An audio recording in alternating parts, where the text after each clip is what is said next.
பாக்கியாக்கு விஷயம் தெரிஞ்சிருச்சு அப்படிங்கிற விஷயம் கோபிக்கு தெரிஞ்சதுமே அவர் படபடன்னு ஆயிட்டாரு.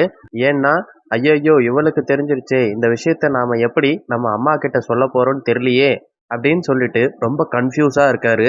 அந்த சமயத்துல ராதிகா சொல்றாங்க, ஏங்க பாக்கியாக்கு தெரிஞ்சிடுச்சு. இன்னும் நாம டிலே பண்ண வேண்டாம்.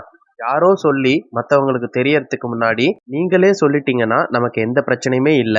ஏன்னா எப்படியா இருந்தாலும் நம்மளோட ப்ராப்ளத்தை ஃபேஸ் பண்ணி தான் ஆகணும்.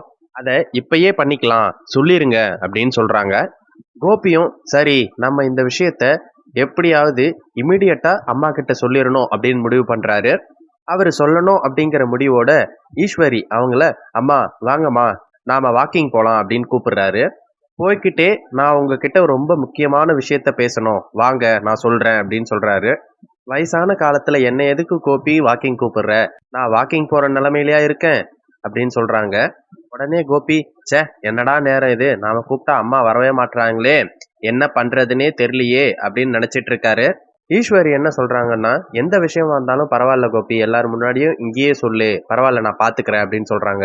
இல்லம்மா நீங்க வெளியில வர்றதா இருந்தா வாங்க, இல்லைன்னா இன்னொரு நாள் நான் சொல்லிக்கிறேன் விடுங்க அப்படின்னு சொல்றாரு. இத கேட்ட பாக்கியா, ச்சே இந்த மனுஷன் இந்த விஷயத்த அவங்க அம்மா கிட்ட வேற சொல்ல போறாரா?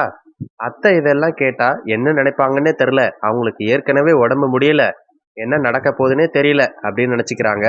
இருந்தாலும் கோபிக்கு வேற வழியே இல்ல. ராதிகா ஒரு பக்கம் ப்ரெஷர் கொடுத்துக்கிட்டே இருக்காங்க. அதனால கோபி என்ன பண்றாரு அப்படின்னா, ஈஸ்வரி தனியா இருக்கும்போது அந்த நேரத்துல போய் பேசுறாரு. அம்மா நான் ஒரு முக்கியமான விஷயம் சொல்ல போறேன். இதை எப்படி சொல்றதுன்னு எனக்கு தெரியல. நீங்க இதை எப்படி எடுத்துக்க போறீங்கன்னு எனக்கு தெரியல. என்னால சொல்லவும் முடியல, சொல்லாமலும் இருக்க முடியல. ஈஸ்வரி, என்னாச்சு கோபி? பரவாயில்ல சொல்லு அப்படின்னு சொல்றாங்க. ஏன் பிசினஸ்ல ஏதாச்சும் ப்ராப்ளமா? இல்ல உனக்கு ஏதாச்சும் காசு பணம் தேவையா? சொல்லு, தயங்காம சொல்லு அப்படின்னு சொல்றாங்க. அதெல்லாம் ஒண்ணும் இல்லம்மா. ராதிகாக்கு உடம்பு சரியில்லைல்ல. உங்களுக்கு தெரியும்ல. ராதிகா தொடர்ந்து வாமிட் எடுத்துட்டு இருக்கால்ல. அதுக்கு காரணம் என்ன தெரியுமா? அப்படின்னு சொல்லிட்டு நம்ம கோபி பேச ஆரம்பிக்க உடனே ஈஸ்வரி, அவளுக்கு என்ன? அவளுக்கு தான் உடம்பு சரியில்லைன்ட்டு வீட்ல இருந்தே வேலை பார்த்துட்டு இருக்கால்ல. வேற என்ன பிரச்சனை? பிரச்சனைன்னா போய் ஹாஸ்பிட்டலுக்கு கூட்டு வா. இதுக்கெல்லாம் ஏன் ஃபீல் பண்ணிட்டு இருக்க அப்படின்னு சொல்றாங்க. இல்லம்மா நான் மறுபடியும் அப்பாவாக போறேன், நீங்களும் பாட்டி ஆக போறீங்கம்மா அப்படின்னு சொல்லிடுறாரு. இத கேட்டதுமே ஈஸ்வரி ரொம்ப கோபப்பட்டு கோபி கிட்ட கத்துறாங்க. என்ன கோபி நினைச்சிட்டு இருக்க? நான் அமிர்தாவை குழந்தை பெத்துக்க சொல்லி கத்துக்கிட்டு இருக்கேன். நீ என்னடான்னா நான் அப்பாவாக போறேன் அப்படின்னு சொல்லிட்டு சந்தோஷத்தோட வந்து சொல்லிக்கிட்டு இருக்க அப்படின்னு கோபத்தோட கத்திட்டு இருக்காங்க. என்ன நடக்க போகுதுன்னு வெயிட் பண்ணி பார்க்கலாம்.